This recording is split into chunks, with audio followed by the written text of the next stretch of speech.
Welcome to the Day Zero update for May 3rd, 2015. I'm Filippo D'Onofo. I'm Patrick Mislin. I'm Brandon Perkins. And I'm Teresa Sammons. Lee is missing this week. He was kind of a game time decision of sorts. He's at the doctor's office right now with a bit of a leg thing, but he'll be back here next week. Yeah. Remember, folks, we are old. Yep. Yes, we are. So with that in mind, let's just jump right into what we're playing. Pat. Yeah. Played a little bit of Mortal Kombat 10, not as much as I would have liked, but I'm hoping to alleviate that in the next few days. I'm still absolutely glued to Final Fantasy Record Keeper. They just dropped some new content, and the second really major update is on the way, Right. which will have the worlds of 3, 8, and 13. So that'll be interesting. Yeah. And then I've gotten glued once again to Shovel Knight. Okay. Just it's not like I bought the PlayStation version of it, but I just went back to continuing my game on the PC. Yeah. So kind of weird how that worked out, but I think I'm getting close to the end there. Yeah. I'm still thoroughly enjoying it, and I'm looking forward to playing it again on the PS4. Yeah. This is just one of those games. It's like a love letter to the entire era, and Oh, yeah. it almost feels like one to the Turbo Duo in particular, because just stylistically, that's where it seems to be hitting more than anything. Okay. It's basically one giant love letter to Capcom It kind of is. in the NES era. Because, I mean, it's Mega Man, it's Ghouls and Ghosts, and it's DuckTales all wrapped up in one game. Yeah. And the fucking Propeller Knight stage. Oh, yeah, he will I drive hit you fucking myself with that crazy. yesterday. Yeah. And I'm not gonna lie, there were times I almost set down the controller and said, "Nope, not today." Yeah. Yeah, the freaking his boss fight is incredibly annoying. His boss fight is annoying, but his stage is the real ball breaker. That's just Oh my god. Mm. The part with the air currents. Yeah. Oh. There was a lot of trial and error going on. Yeah. Yeah. Well, at least you get infinite continues, so... That's gotta That's help. good. And I've been making a point to spend as much of my gold as possible between levels, just for that reason. Yeah. Yeah. Hmm. Yeah, they sort of put in a sort of Dark Souls mechanic where if you die, just all of your loot is hovering in these little There. bags where you died. You get back Not there, you can always get it back. necessarily where you can get to them. Yeah, that's the other thing. But then there's also a bit of a gambling mechanic to it, because you can actually destroy the checkpoints and get gold for it. Yeah. So if you're really confident in your ability to get through a stage, you can just smash all the checkpoints, and it's a really interesting mechanic. Yeah. So how about you, Phil? Well, Defense Grid 2, been playing a bit of that this week. Not as much as I have in past weeks. That's because I've been playing Mortal Kombat 10 a lot more, which I'm still enjoying thoroughly. And another little game I started playing was Royals, which is really interesting. Yeah, you just kind of randomly started talking about it. I think it was yesterday. Yeah, it's by the designer of Threes, and it's kind of a Oregon Trail style peasant simulator where you're trying to become royalty, and it's harder than you would imagine it would be.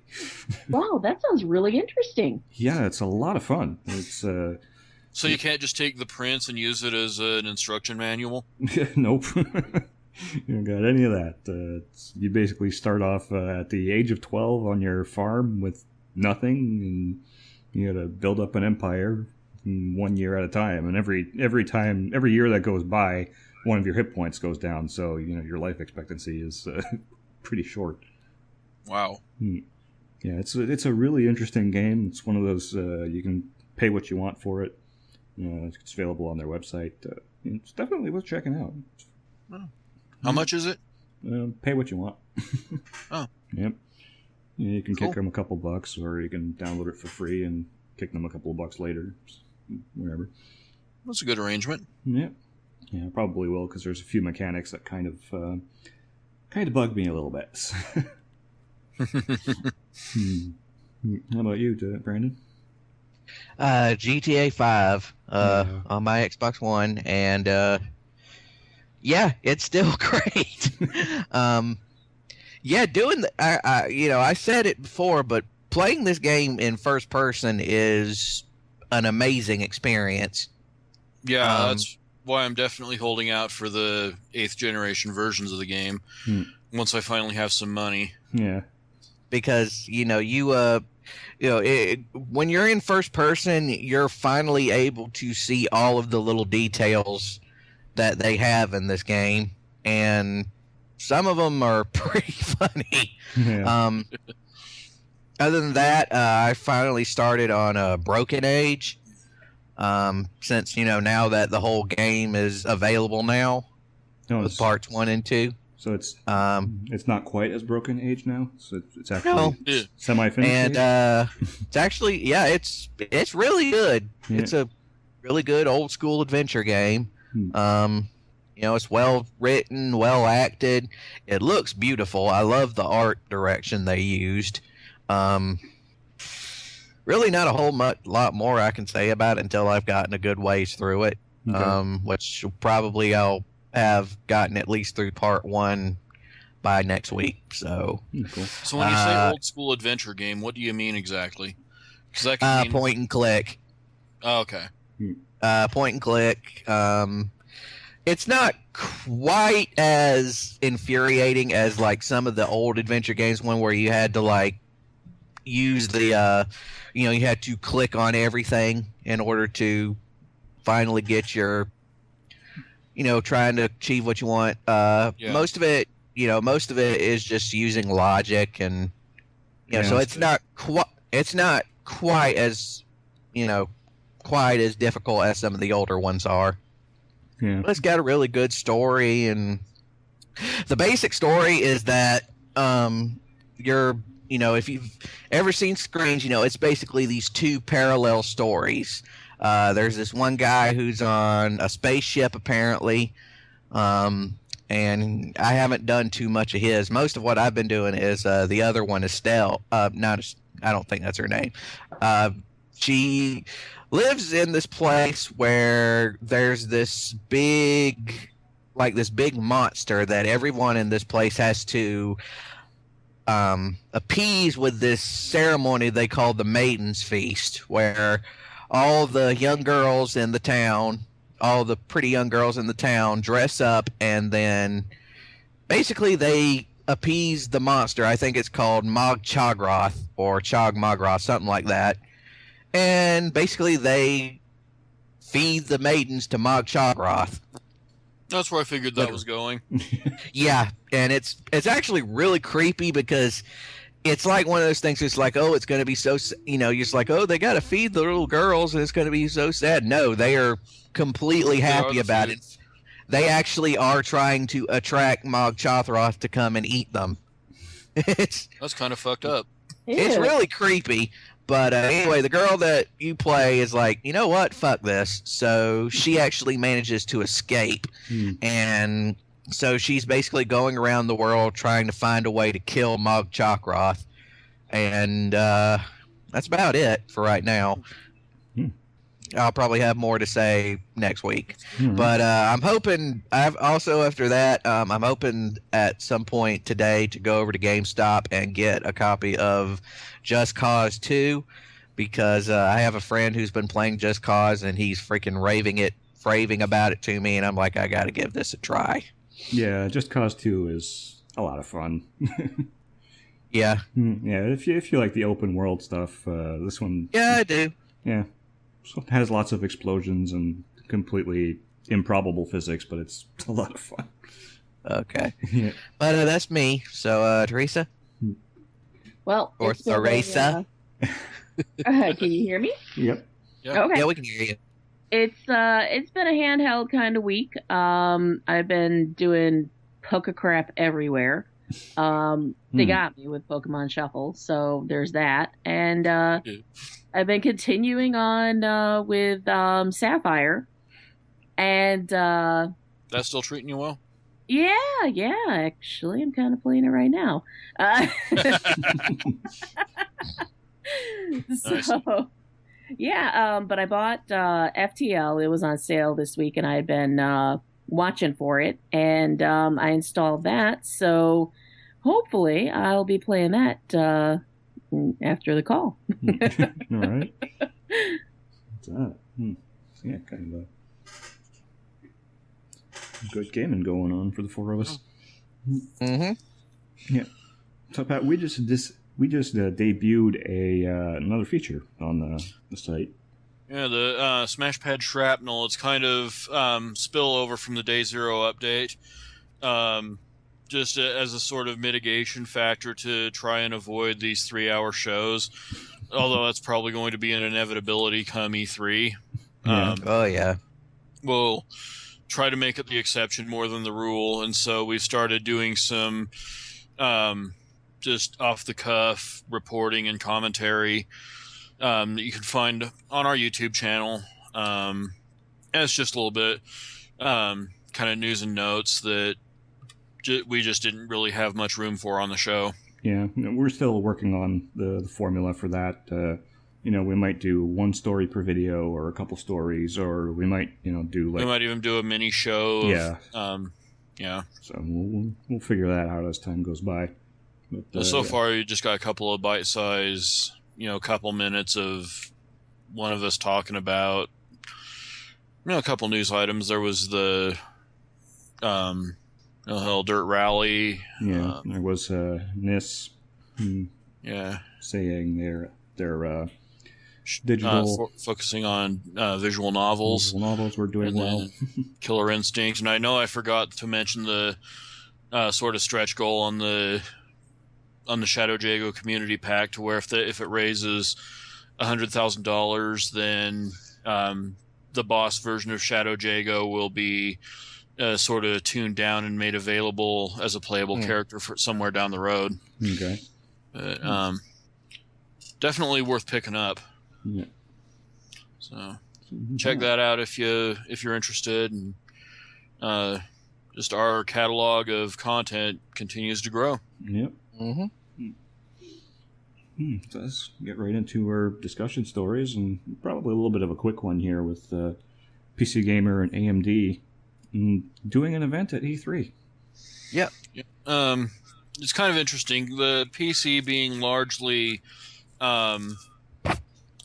decentralized, you got Valve running Steam, but other than that, there's not really a company primarily backing the PC as a platform, the way Microsoft has the Xbox One, the way Sony has the PlayStation line.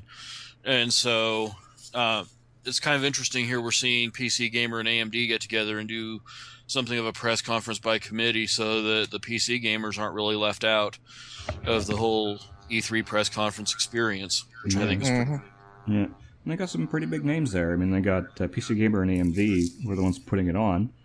So I'm hoping that we're actually going to see AMD announce their new series of graphics cards there. But I've also got Blizzard and Tripwire and Square Enix, and some smaller folks like Devolver and Humble Bundle are going to be there as well. So it looks like they're aiming for a more well-rounded show as opposed to just showing off big AAA stuff. Yeah. I think that's pretty awesome. We like to hear about things like this. It doesn't have to all be really, really big news, but everything all together, it's cumulative. Yeah, I think that's indicative of the way PC gaming is going altogether. Yeah, I mean, you're always going to have your hardware-heavy games that come out and just showcase the machines we're buying, but I think now more than ever we're seeing an influx of games that you can pretty much play whatever kind of system you have. And PC gaming, I mean, it's always been there to some degree, but it's never been this prominent. And I think PC gaming long term is going to be a lot stronger because of it. Mm-hmm. Yeah. And it's just kind of nice to see something like this show up to show the diversity of PC gaming, really. Mm-hmm. Yeah. I'm honestly kind of surprised that Valve isn't doing an event. I mean, they're more than big enough to be able to put something like this on themselves. It's true. And when they inevitably do make certain announcements, they're going to want to do it at a press Half-Life conference. 3. Yeah. Just saying. Yeah. Half-Life 3. So, Which, if when Half-Life 3 finally comes out, there is no way it's ever going to be able to measure up to the hype and anticipation that's been coming from it for over a decade now. yeah, there's it's kind of gone into Duke Nukem Forever territory, even though it's probably in some kind of development at this point, but it's just one of those unwritten rules where the longer you let an anticipated sequel stew, the less likely it becomes possible to make a game that can live up to the hype that will be backing it. Yeah. And that might be a really pessimistic way of looking at it, but it just it seems like they've let this one go for a little too long. Yeah. Wait and see. Yeah, this next story is definitely for Brandon, I think. Okay, Playtonic. The guys who are a bunch of former Rare folks working on their spiritual successor to the Banjo-Kazooie series, they ended up revealing the game. It's called Yooka-Laylee. And then they put it on their Kickstarter, and within about 6 hours, it was completely funded. I don't even think it took 6 hours to do that. Yep. Wow. I'd heard it was minutes. Yeah. And then Yep. by the following morning, they had completely smashed through all of their stretch goals.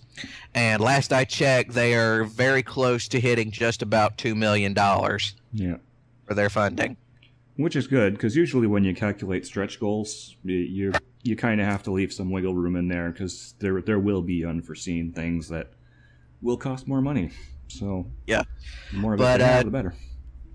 Yeah, so because they've been able to go through all their stretch goals, that means that they will be having a day one multi-platform release for Xbox 360, PS3, Xbox One, PS4, and Wii U. And anybody who's looked at the pitch video, it looks great. Basically, this time instead of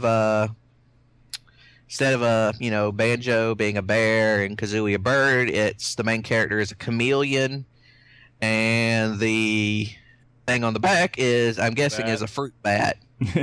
Yeah. And it's got it. If you watch it, it's got a lot of the same mechanics as Banjo-Kazooie does, but considering that the big character is a chameleon, that probably means there will be some sort of camouflage mechanics. I tell you, just watching the video and hearing that music, I could already tell that this was going to be a game for me. It's that old school Rare music vibe. Yeah. Okay, I'm on their Kickstarter page right now. This is kind of interesting. 44 days to go.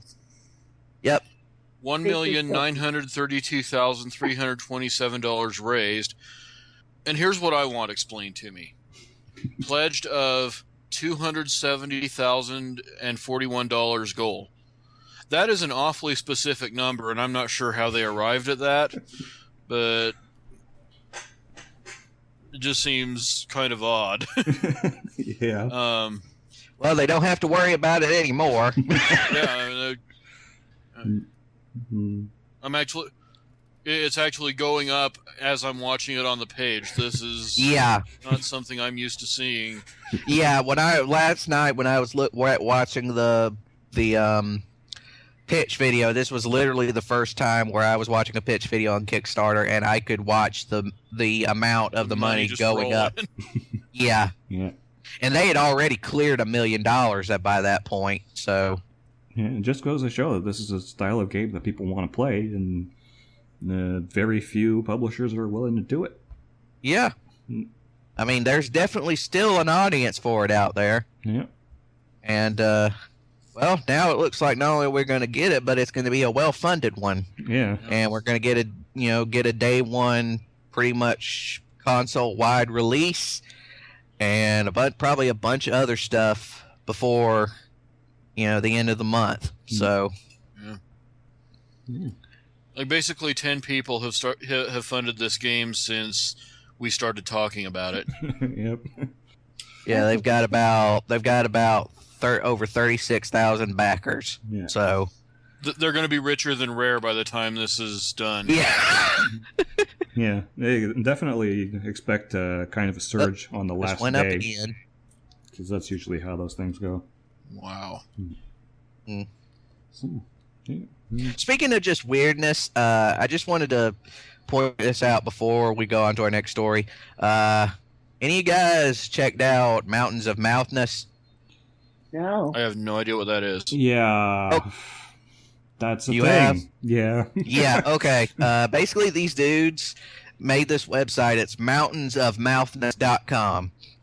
And basically, it's these two giant mountains that will read out anything on Twitter that has the hashtag mountains, hashtag mouthness, or hashtag bad on it. And it's weird. Yeah. And yet weirdly addictive. Yeah, this is the sort of thing that makes me worry about our civilization. I'm just just going wanted to assume it is not intended for the sober. Not really. No.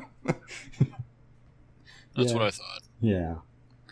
Okay. But yeah, check that out. It's interesting, to say the least. We'll probably waste about an hour and a half before you realize it. Yeah. Nice. So we got Batman Arkham Knight. $40 season pass if you want to have all of the story content. Are you Yeah, guys- Warner Brothers games can go fuck themselves. Okay, that answered my question. I was wondering if you guys were going to pay for that. Well, Because this is seriously like the third or fourth major release they've done this shit. yeah. Oh. Well, Yeah, what I want to know is like what the base game will include. If it actually has a proper ending that doesn't leave you hanging, then the season pass won't be so much of a big deal. It'll just be stuff for people who actually want to stay in that world a little longer and experience it for a little That's while. probably a lot of people, to be fair. To be fair, yeah. Yeah. But if they're deliberately gimping the main game to sell the season pass, then I would have a problem with that. We don't know what this is at this point. I'd have trouble with it just because any season pass over $25 gives me heartburn. Well, more like acid reflux. But I paid And the worst 30 thing is- for MKX. And the worst thing is we're still all going to buy this because we know it's going to be great. No, I'm not buying it. me either. Mm. I Oh, well, have fuck you guys because I like Batman. I have Arkham Asylum and Arkham City, but that was because they were on the Instant Game Collection. Yeah. I don't know. It looks Well- good, but I don't know. Considering what else is going to be out during that time, Yeah. it may get God, lost. yeah, that's And right. plus- It's going to be a pretty Plus, we still crowded. got E3 to get through, Yeah, Yeah. and that could be a situation that goes from bad to worse yeah, for our wallets. yeah. Plus, just wait 6 months and there'll be a Game of the Year edition, just like Probably. Yeah. Shadow of Mordor, which just came out. $30 for the game and the season pass. It's 50 for the game with all the DLC. So Oh, right, Warner Brothers. yeah, Warner Brothers. So there's that. Okay, so for this next story, we're kind of winding back to the start of the year, Mm-hmm. right around the time of the premiere of the Day Zero update. Yeah, Brandon had And- just come on. Yeah. Yeah. As a regular contributor. Yay. We kind of had this pegged as one of the big gaming stories to watch of 2015. Yep. And We were right. Hatred, Hatred. Yep. now has a release date, June 1st. Yep. Still has its AO rating. Mm-hmm. Still slated to release on Steam. And if everything goes ahead as planned, this is going to it's going to have some interesting unintended consequences that honestly should help, I think, mature the industry, just as the a retail whole. side of gaming Yeah. altogether. On top of probably being one of the most pirated releases of the year. Oh yeah. Well, that's kind of a given. Yeah. Yeah, I saw that last trailer and it's like, okay, who's writing this stuff? Because god damn, they suck. Yeah. Yeah. Yeah, it's definitely. Yeah, they just suck. They're just terrible at promoting this thing properly. Yeah. They just do. I mean, the writing, it just does not look compelling at all. Yeah. It just doesn't.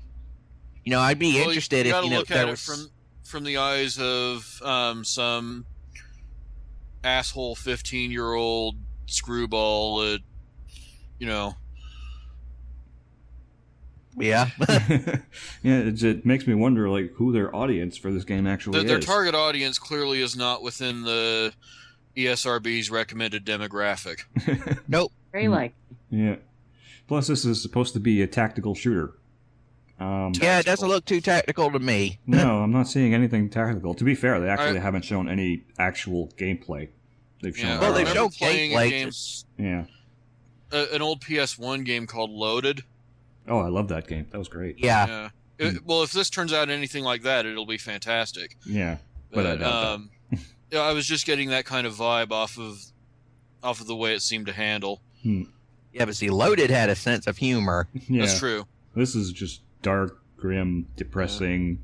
Nihilistic. Yeah. Yeah, I was speaking more from a mechanical standpoint. Yeah. But it does have a Steam store page now, even though you can't pre-purchase it yet. So it looks like this game actually will be released on Steam as a, Yep. So here's the interesting part. A lot of visual novels been popping up on Steam lately, including some hentai games that have been censored for Steam. And now you've got Hatred coming on here with the AO rating and the Steam greenlight backing, getting ready to launch on June 1st. Oh, this actually, I should point out, this game has skipped greenlight. This has gone main Steam already. Well, it was greenlit before. Yeah. Yeah, well, yeah, there's that. But usually, a Steam greenlight game will not show up on the main Steam search. Yeah. For a little while. So That might partly be just because Steam is still trying to find out what the hell they're going to do. Yeah, there's that. And that's kind of where I was going with this, because there are all these visual novel and eroge developers out there that have got their games published on Steam censored, and now Hatred comes in with its AO rating. It's getting on the service with the full hype behind it. If I'm the publisher of one of these visual novels, I'm starting to think, hey, I'm going to go to the ESRB, get my AO rating, come back to Valve with it like a badge on my sleeve, and, either they're going to publish the game as is or they're hypocrites. Yeah. And everyone will know they're hypocrites. Yeah.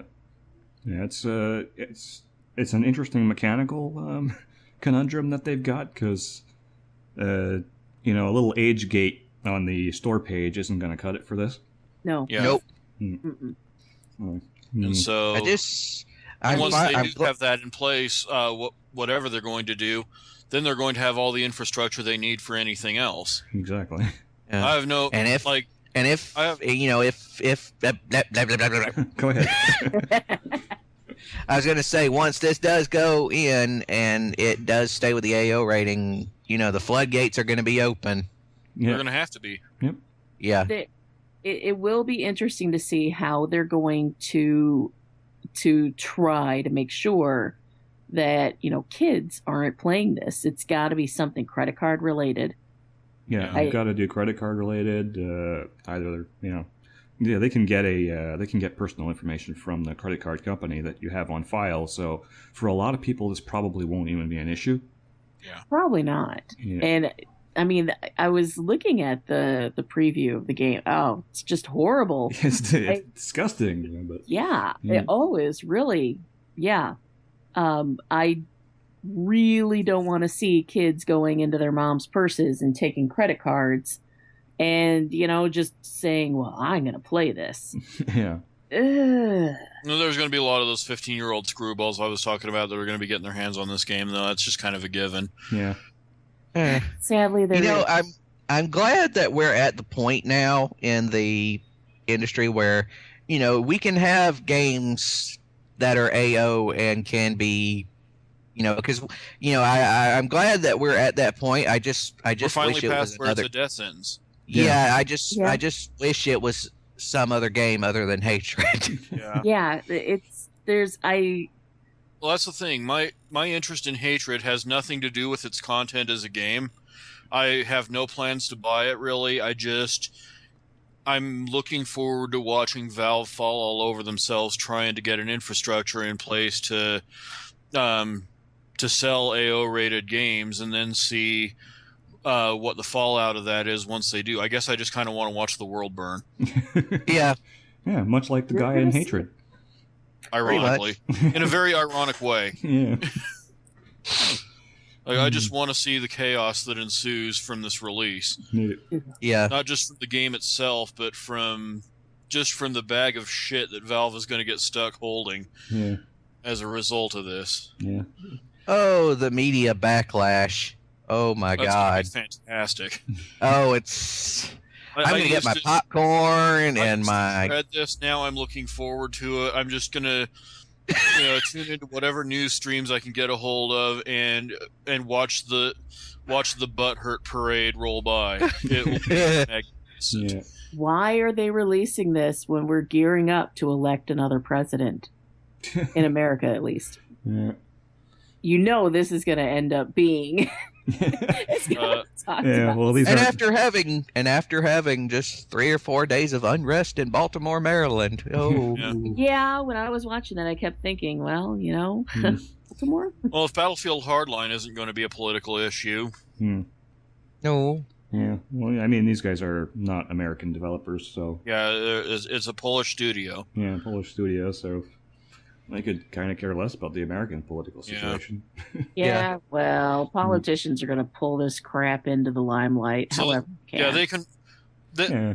Destructive Creations can grab the popcorn with the rest of us, really. Yeah. Much. Yeah, because it's that when you put something like this in the limelight, just like the original GTA when it initially came out and had a whole bunch of political backlash against it.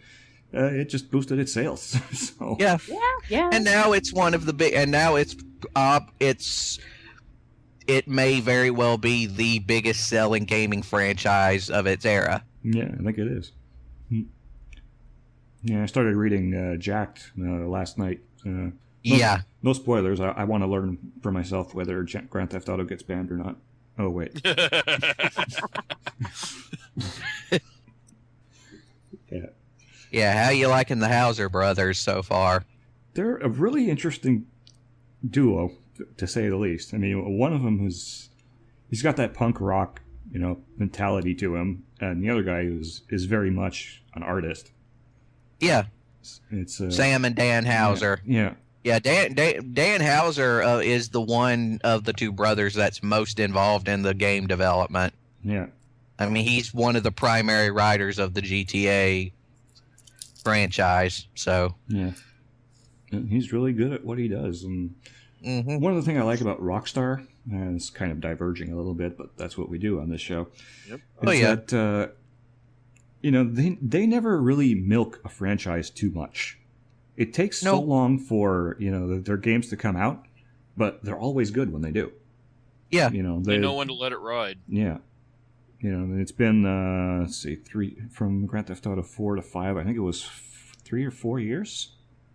Pretty much. Yeah. GTA 3 and Vice City and San Andreas came at a pretty good clip. Yeah. But even that wasn't really excessive. Yeah, that was about every 2 years.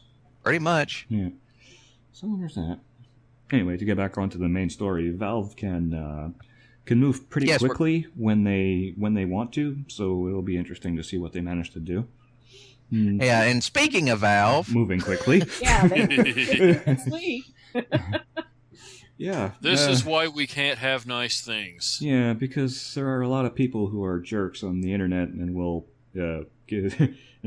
issue death threats to modders because they want to make money off of their creations.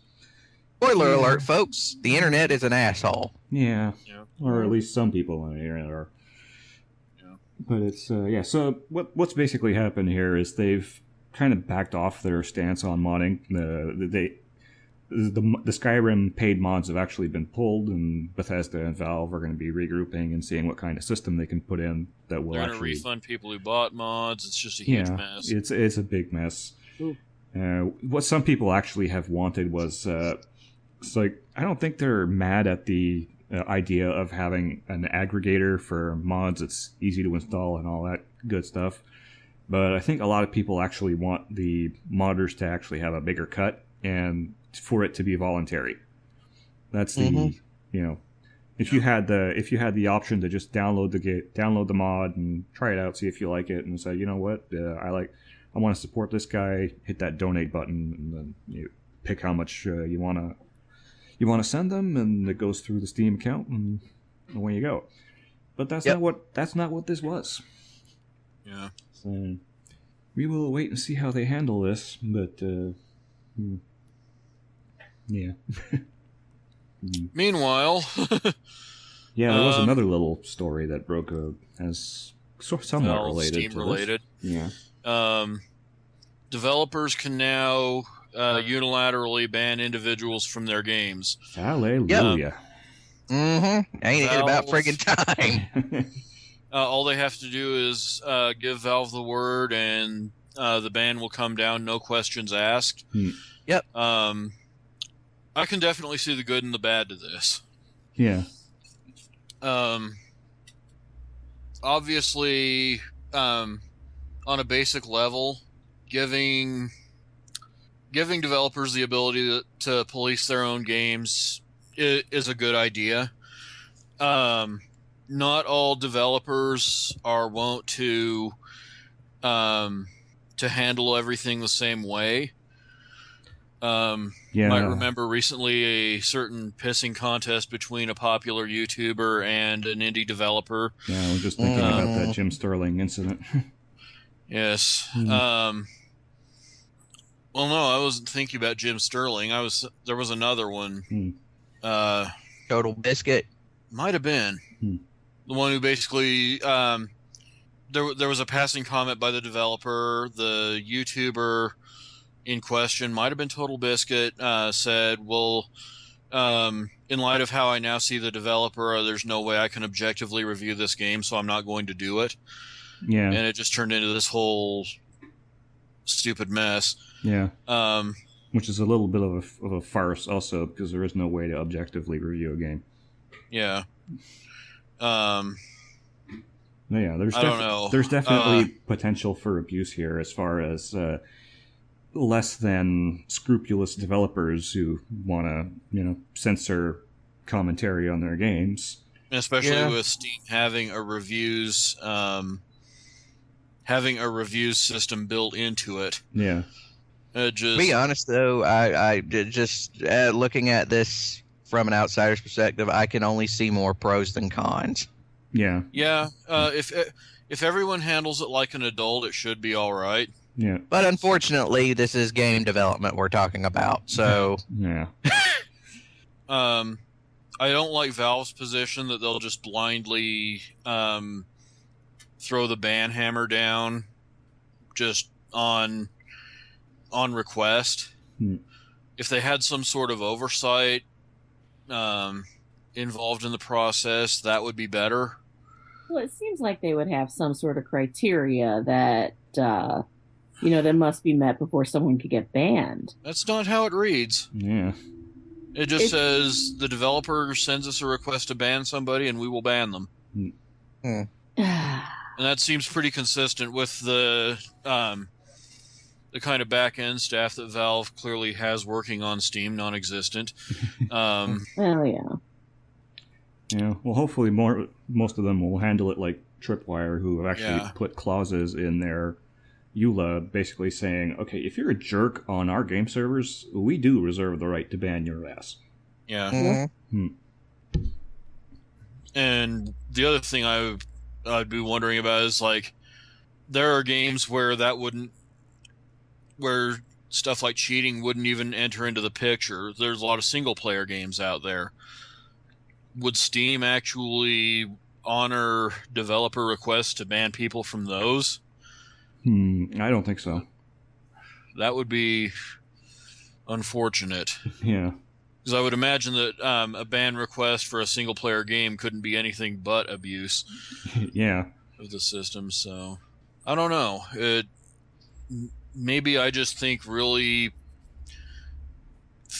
poorly of what people would do when empowered like this, but yeah, because I just don't see how this can it's end never well. happened. It's never happened before that someone would gain power and then abuse it. That never happens. Unheard of. Yeah. Mm-hmm. The entire history of humanity. Yeah, it just doesn't happen. Shocking. Ugh. More sad news. Yeah. Konami voluntarily delisting itself from the New York Stock Exchange, in and of itself, not a disaster. Good cost-cutting measure if taken as just day-to-day operations of the company. Mm-hmm. But with everything going on with Konami, you have to take it in context. And, Hideo Kojima's on the way out. Silent Hills just got canceled. Now they're delisting themselves from the New York Stock Exchange. This doesn't look good. No, it's. it looks like they're completely. It looks like they may just completely shut down their video game development segment of the company. Yeah, because Konami does have quite a few other things that they've got their hands in Japan. And yeah, maybe anime, book publishing, bunch of other stuff. Yeah, it may just be a better fit for them at this point in time. Music. Yeah. So we'll have to wait and see if we start to see an IP fire sale, then we know they're getting out of it. Yeah. And right after we did the show last week, I was on Tumblr looking at possible gaming news, and I saw somebody asked Jeff Gerstmann over at Giant Bomb if Silent Hills will be mourned by anyone over there, and he said, a game that we never really saw in any actual form by a company that just seems to be torching everything on their way out of the gaming business. Not really. Yeah. And which, because I can understand that, but at the same time, there was so much potential for what could have been. Because, not only did you have Kojima on the project, you had freaking Guillermo del Toro, who is one of the great filmmakers of his generation. And now he's saying that he's out of it and that it's canceled, and that would pretty much caused Konami's announcement. Yeah. There's a lot of writing on the wall. It's going to be interesting to watch this. Yeah. It unfolds or doesn't, I guess. Yeah. I am still very much interested in seeing what Kojima's going to do, because I said this last time, is he going to stick with game development somehow? I would imagine. Or is he going to, finally pursue his dream of filmmaking, which he's been wanting to do for God knows how long? I don't think he has to choose. Yeah. He can pretty much do both. I wouldn't be surprised if Koji Pro pocketed the Snatcher and Zone of the Ender IPs, Zone of the Enders, and then just went on their merry way. And, supposing this is the end, how do you divvy up a company like Konami? Well, yeah, sell it off to the highest bidder, I guess. Yeah, at least just the video game division. Yeah. I think the most natural home for Castlevania, at least, would be Capcom. Yeah, a Capcom-developed Castlevania would be interesting. Yeah. If you put Yoshinori Ono on it, you might have something there. Mm-hmm. Yeah, and then you've also got, let's see, what else? Metal Gear. Honestly, I actually wouldn't mind Metal Gear going to, like, say, a Western developer like Naughty Dog. Square Enix Europe. Yeah. Somebody who knows how to some developer that knows how to both, do really good cinematic visuals and cutscenes, but at the same time also have really good, compelling gameplay. Give it to Blizzard. Or Crystal I think Dynamics Bungie would have to be in that conversation if it came to that. Another interesting choice for Castlevania could be Platinum Games. Ooh. Yeah, that wouldn't be too bad. Give Hideki Kamiya a crack at that franchise. Yeah. Or, and as for the Silent Hill franchise, I'm trying to think who would be a good developer for a Silent Hill game. Tecmo Koei? No, I think they're a little too weird for that. Well, they do the Fatal Frame games. Yeah, that's true. I don't know. We'll just have to see. And Kadokawa's been getting into the gaming business in recent years. That could be a good pickup for him. Yeah. Whatever happens, I just hope Harmonix whatever happens. Have to get in on DDR. Oh yeah. Oh God, they would freaking. They would resurrect the series. That would pretty be much awesome. Yeah, I'd be behind that. I mean, DDR still makes money. I mean, there are still DDR machines all over the place. So you're not even kidding.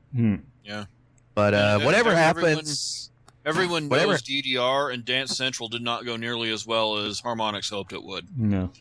No. So you look at those two situations, and it just seems like a natural fit. Yep. Yeah. I'm just hoping whatever happens that Kojima somehow stays somewhere involved in game development, because the game world is a far more interesting place when he's in it. It really is. I'm not a fan of everything that he says and does, but damn if he isn't entertaining. Yeah. And he always stays interesting. Yeah. Mm-hmm. I mean, he could probably conceivably, do it all on his own, basically. I know several people, if Kojima would, open up a Patreon, they'd be all over that. Yeah. Oh, hell yeah. Well, Koji Pro is a company unto itself. Yeah. And has been for years. Yep. So, everything is in place to where he could do that easily if he wanted to. Yeah. Mm-hmm. It's just a matter of seeing what's next, and that's assuming that things at Konami are really as bad as they appear to be right now. Yeah. Yeah. Well, I think that house is burning down as we speak. It really is. Yeah.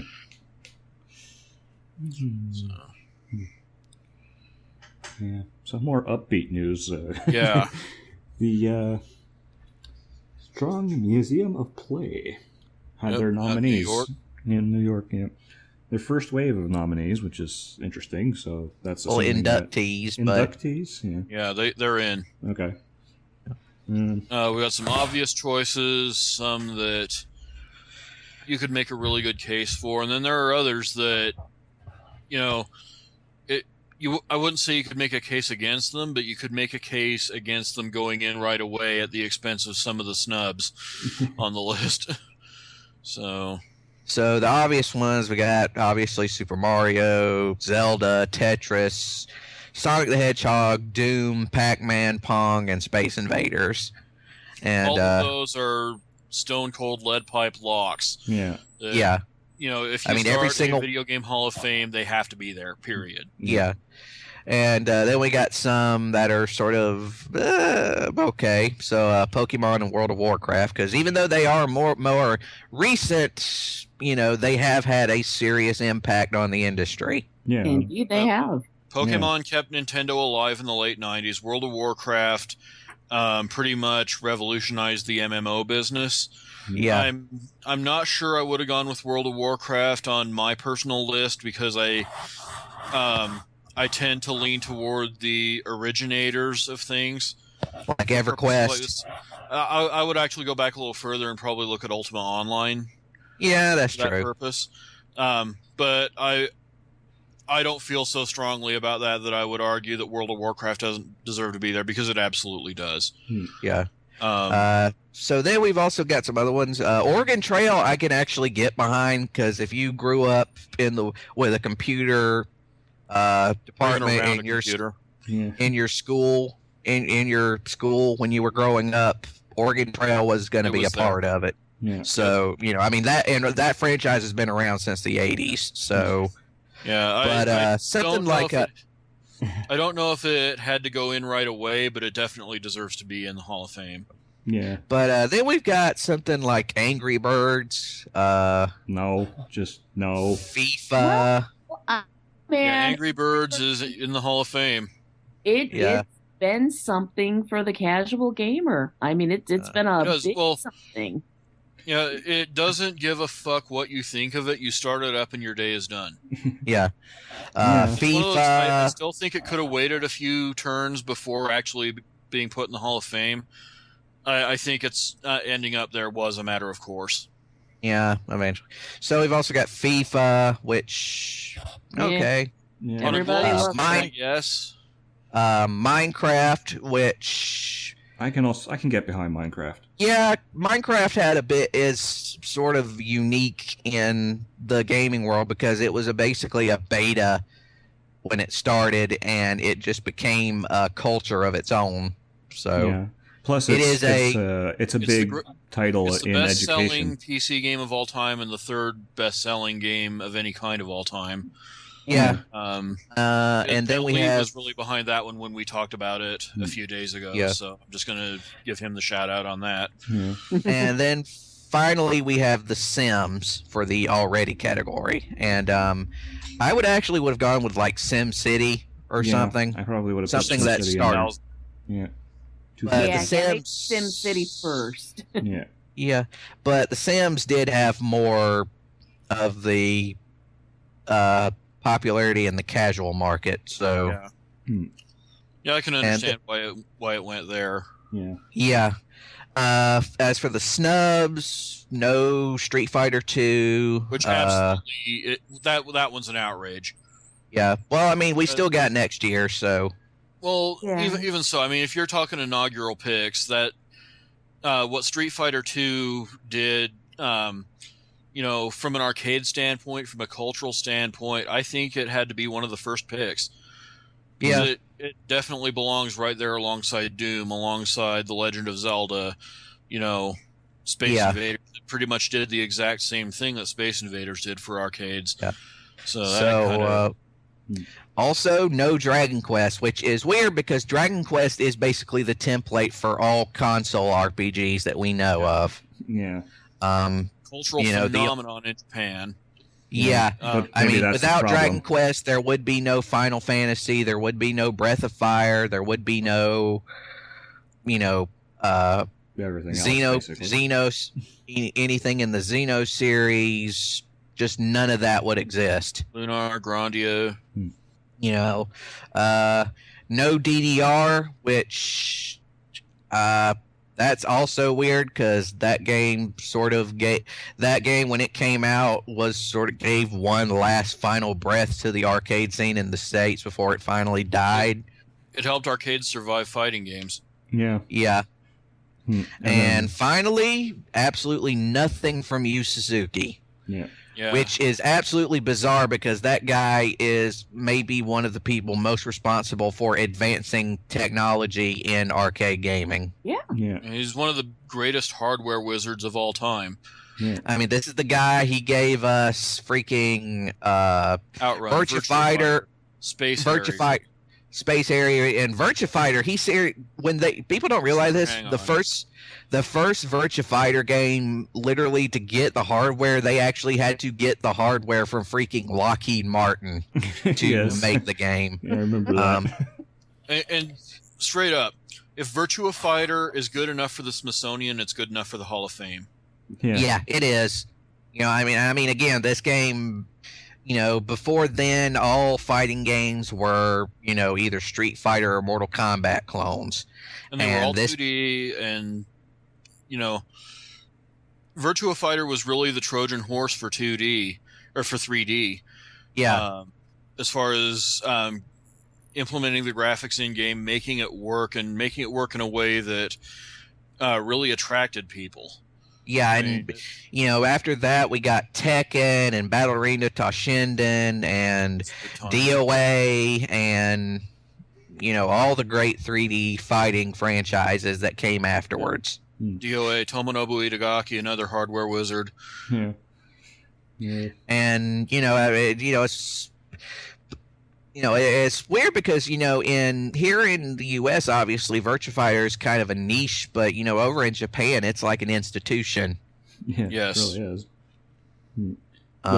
But this is an American, museum here, so there's going to be a skew. Yeah. The inclusion of Space Invaders tells me that they do acknowledge that,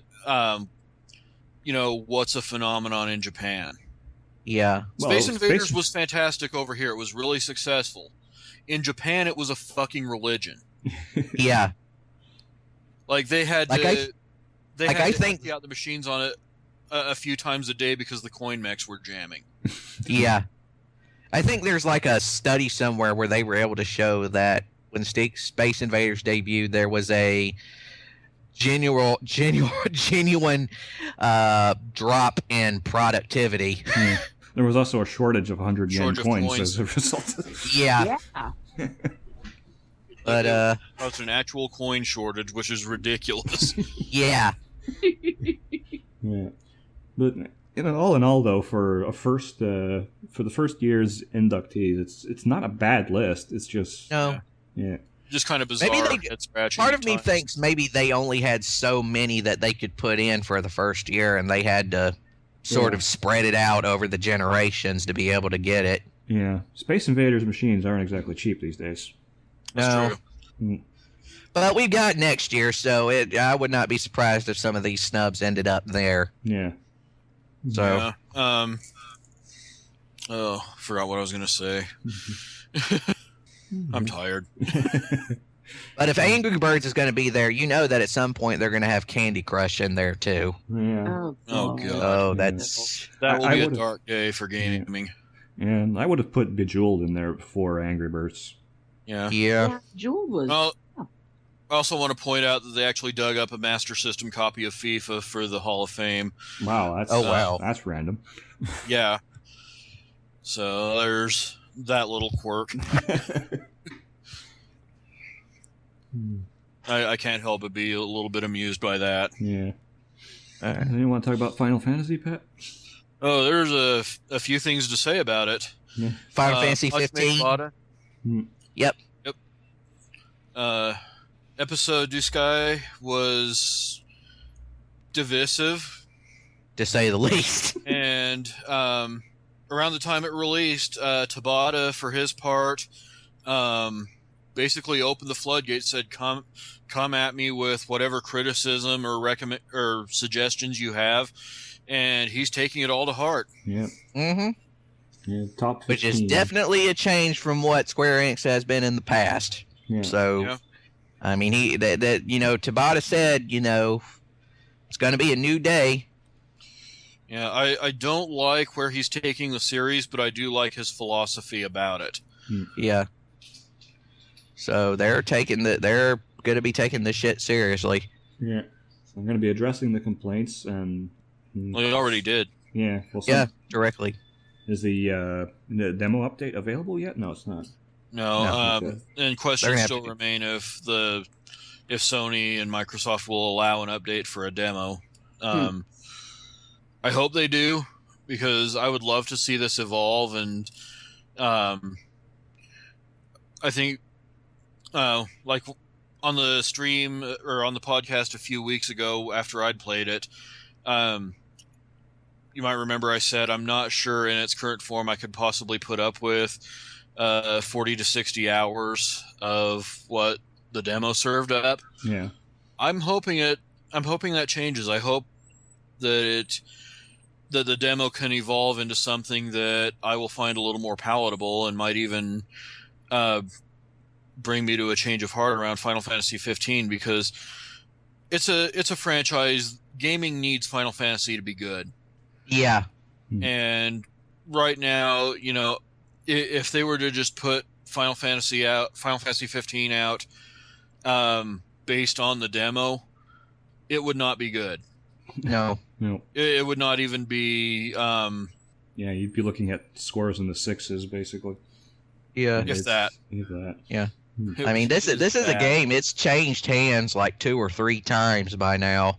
Yeah. So I was pleased that some of the top 15 complaints were among those that that I brought that I brought up front to the podcast. Mhm. So hearing that Tabata knows that that those issues are making the game suck, mhm. well, the squeaky wheel gets the grease. Yeah. Yeah. And Mhm. I'm just really hoping this demo update comes down because it needs it. Yeah. And I want Final Fantasy 15 to be a game that I can look forward to. Mhm. And right now it isn't one. Yeah. Yeah. We'll keep I am watching this. honestly looking past Final Fantasy 15 at this point because of what Yosuke Matsuda stands for as the president of the company. I still believe that Final Fantasy 16 is going to be a return to the series roots, a real throwback to the Super NES and PS1 years. And so I would like Final Fantasy 15 to be something that that can get us through until that can happen. But honestly, I'd really just rather get right to that game. Yeah. Yeah. Well, we'll wait for this demo update to come around, and I'm pretty sure they're going to let something like this through. It's a major enough game that they could probably relax their stances a little bit. Yeah. So we'll see how that goes. Games Radar, meanwhile, had a really good kind of analytical piece about the theme of Final Fantasy 15, about the all-male cast and sort of the implications thereof. It's probably a bit much to go into detail on in the podcast, but we'll definitely have the link to that in the show notes. And I don't know, it just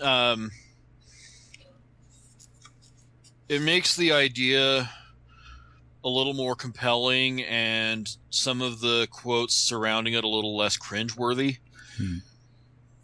And I don't know if this shapes up to be what Games Radar is making it out to be, then it really could be an evolutionary step in gaming narrative as a whole, and depictions of characters and things like that. Yeah. But let's not really beat around the bush too much. I mean, Final Fantasy 15 at this point is a salvage job. Tabata is trying to salvage the disaster that was left in his hands. Yeah.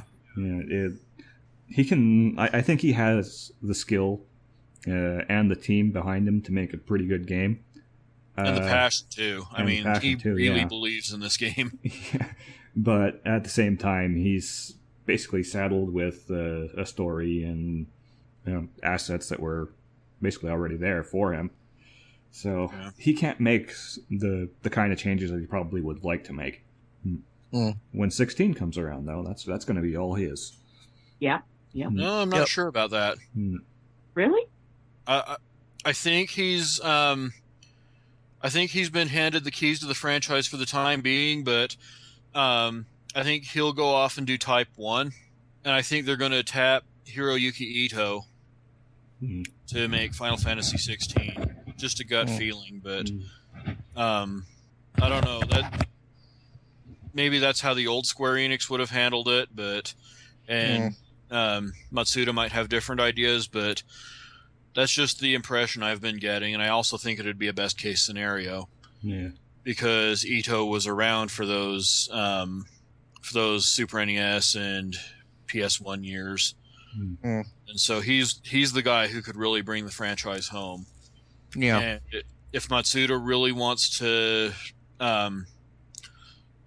step in and bring Square Enix back to its JRPG roots, I think Ito's got to be your guy for Final Fantasy 16.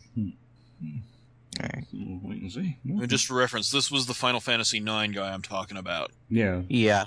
Who did the actually last good Final Fantasy on the PlayStation 1. Yeah. Well, I think we got a show. Yeah. We do indeed. It's been a lot of fun. Yeah. Yeah. And it was significantly shorter than our last two shows. Yeah. We'll try to keep the length around this, this length for future shows, but you never know.